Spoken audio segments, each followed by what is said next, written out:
AP Top 25. And you know what the AP Top 25 does? It now all the TV networks can put the numbers next to the names on their schedules, not just, this is what that is. So now I was looking at it, Jack. We know week 2 is going to be unbelievable because you'll have number 1 against number 5 here in Austin now officially. And I guess it could change because both teams play week 1 and, Texas could move up to 4. I don't know.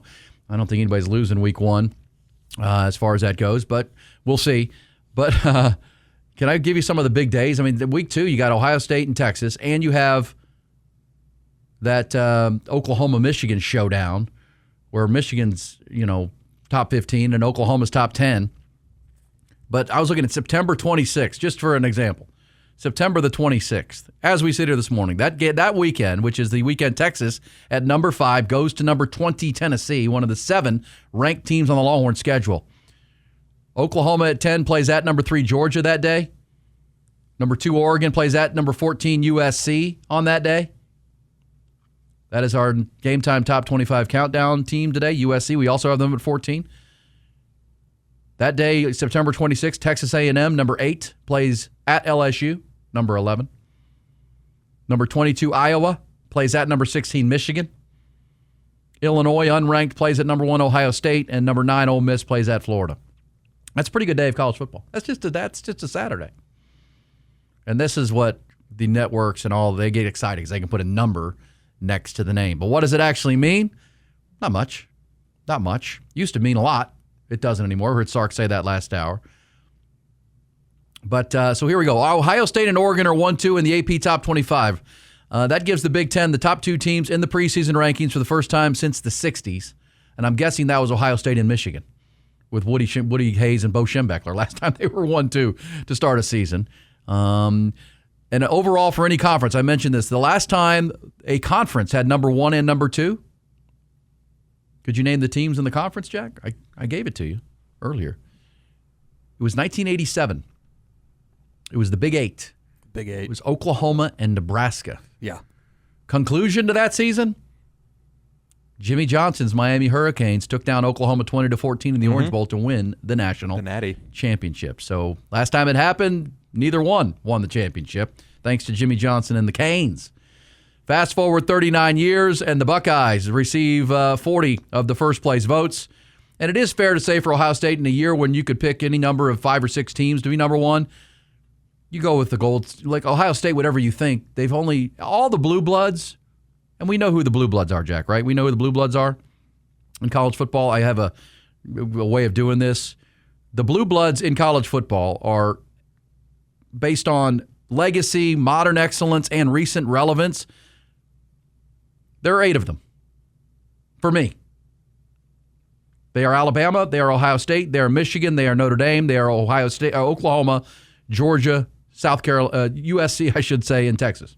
Those are the 8. Apologies to LSU. I have them in tier 2 because they're more recent relevance and modern excellence. I have Nebraska in tier 2 because they haven't done anything recently, so they drop down. Penn State and Florida State are in there too. But those are my 8. Sorry, Aggies, you're down the list.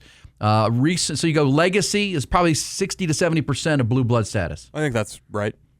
And then 15, so you go 70% legacy, 15% is modern excellence, so last 25, 26 years, 15% recent relevance, so over the last 10.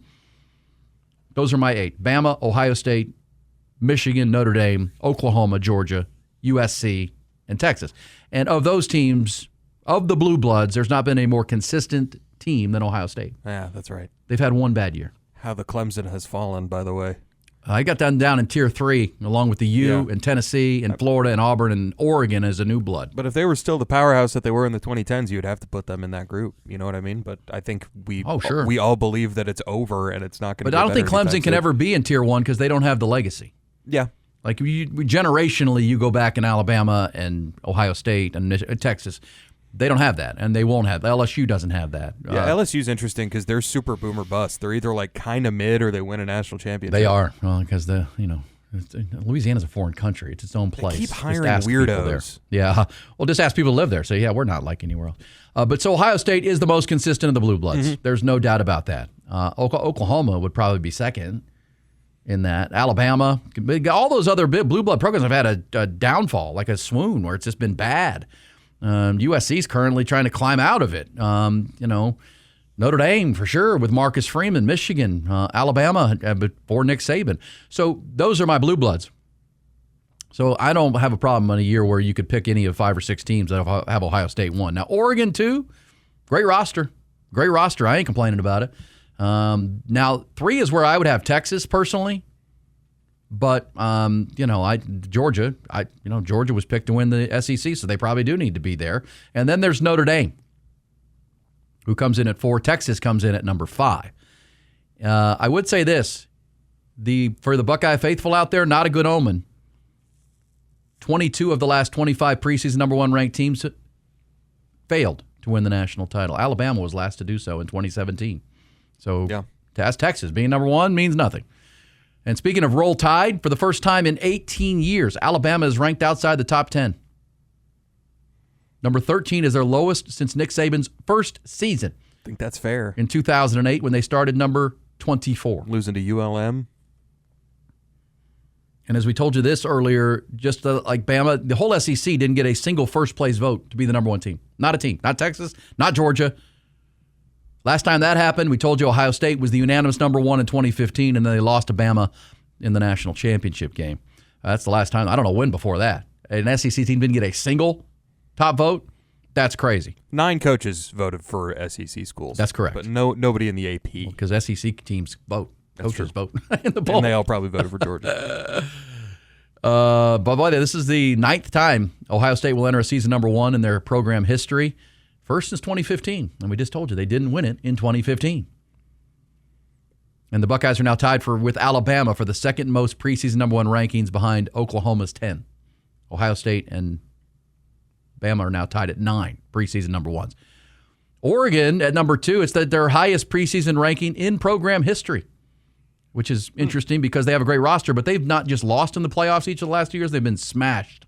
Like, embarrassingly smashed. I still don't think this gets enough run with Dan Lanning. Yeah, Sark, you can blame him because they've gotten to the Final Four and lost at the goal line, lost in a close game.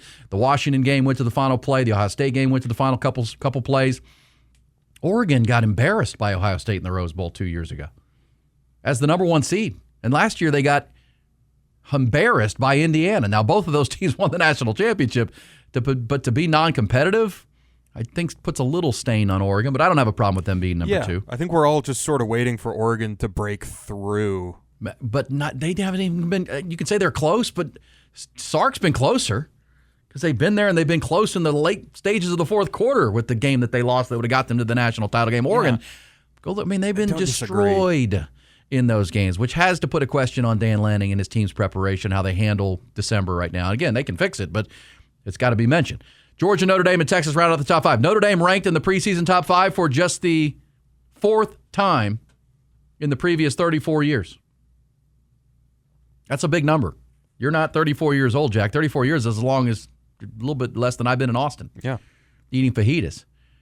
The other 4 seasons where Notre Dame finished were preseason top 5. Last time was 2022. They finished 18th. 2006, they were 2nd, finished 17th. 1994, Texas fans remember that year. They started number 2 and finished unranked. That was a Bob Davie coach team, if memory serves. How about this? Defending national champion Indiana starting at number 6. Lowest preseason rank for a defending champion since LSU in 2020 with Ed O. Yeah, they won lost everybody. And they went 5-5 in the COVID year. Right. Indiana is interesting. It's like you're basically betting on Josh Hoover also becoming a. No, I don't think Kurt Signasian's going 5-5. No, he's a better coach than anybody in the country, and certainly better than Ed Orgeron.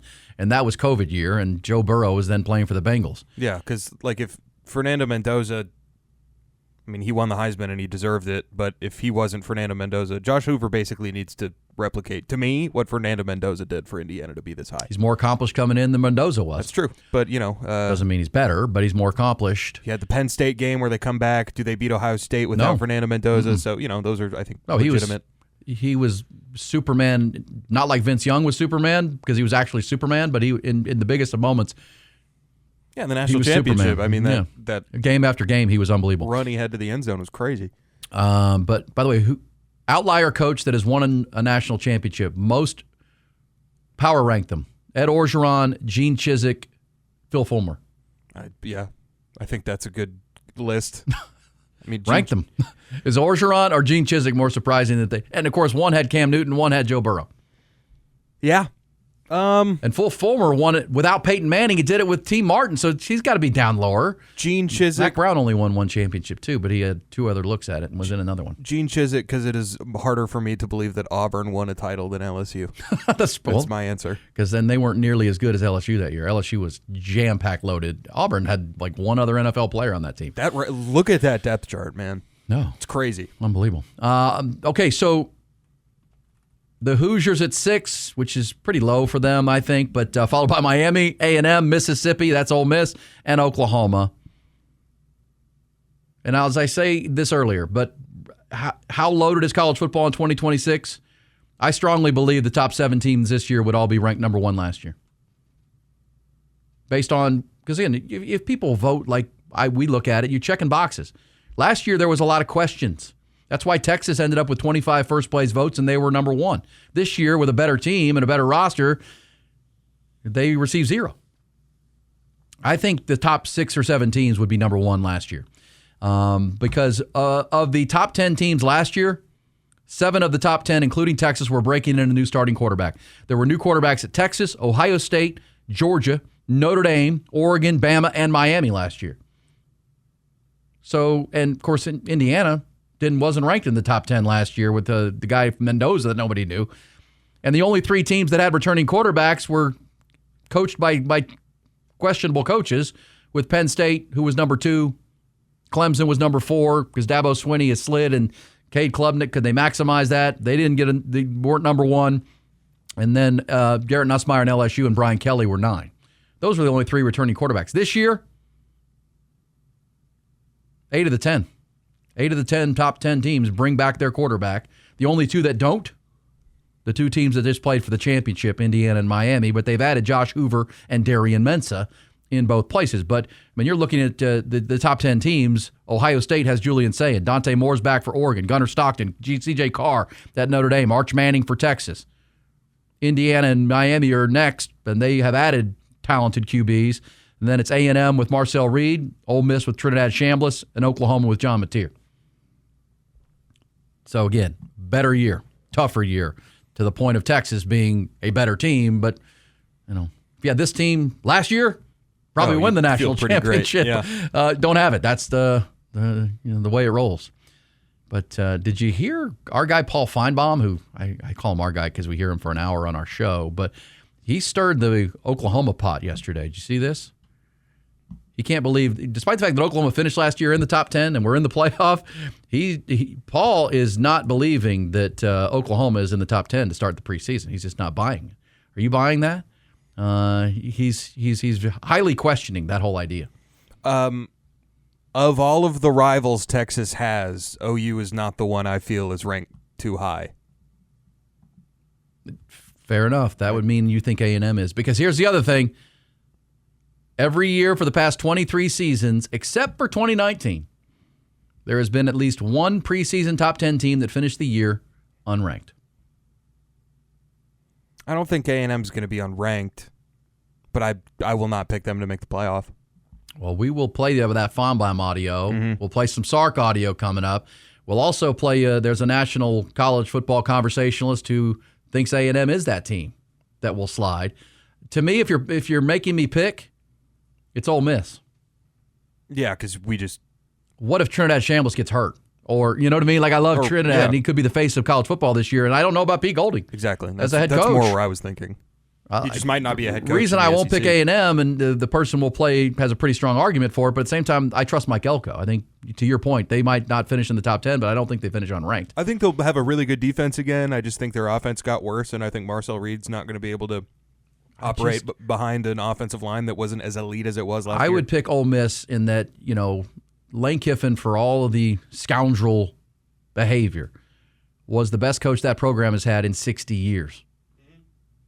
Took them to places they'd never been. That has to have an impact. As much as we can like Pete Golding, Lane Kiffin was their best coach, and he's the best play caller on game day in college football.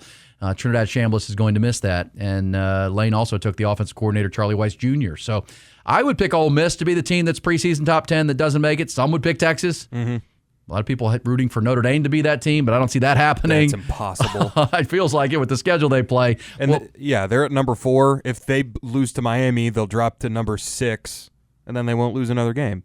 One other note while we're walking down history lane as it pertains to the AP poll. Last 20 years, except for 1 year, last year, or 3 times in the last 25 years, the winner of the national championship has been in the top 7 in the preseason AP poll. Indiana was not in the top 10 last year. Yeah. Top 7 last year. So Ohio State, Oregon, Georgia, Notre Dame, Texas, IU, Indiana, and the U would be your top 7. History tells you one of those 7 teams will win the national championship.